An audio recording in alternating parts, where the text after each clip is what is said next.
One evening, Biibiilaha was rushing home because it was getting dark and she had been out in the forest much too long playing her flute and playing with her friends.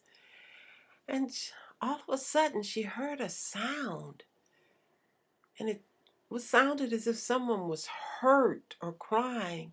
And she walked toward it and then stopped because she was afraid and feeling sorry for the huge bear that lay on the ground with one of his legs held tight by a sharp trap.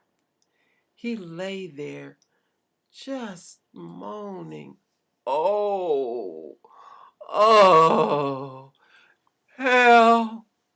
Please, can you help me?" Biibiilaha looked around, looking for something that might pry it open, or a strong stick that she could stick in it and pull it open. And she looked and looked, and after a while she found a thick branch and a rock.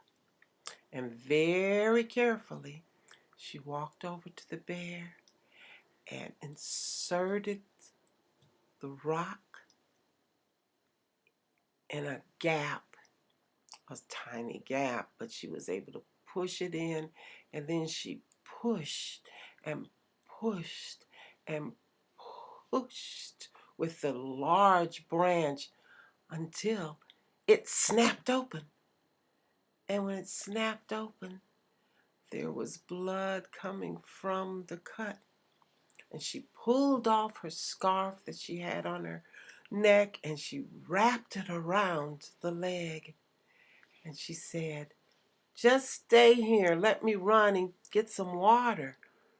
Because she had her little water bottle, but she drunk all her water. So she ran quickly to the river and came back with some water and tore off a piece from her skirt and wet it and very gently washed the wound and washed away the blood and wrapped it with another piece of her skirt. And that bear just lay there quietly.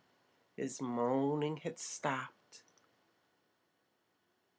And when she was finished, the bear said, "Thank you, little girl. You are so kind. I will watch out so that you stay safe." And Biibiilaha smiled and said, "Well, I've got to go home. It's getting dark and grandma will be worried." So she ran off, and she didn't tell anybody. That was her secret. Come back next week for another story about Biibiilaha and her friends. And if you haven't yet, please subscribe.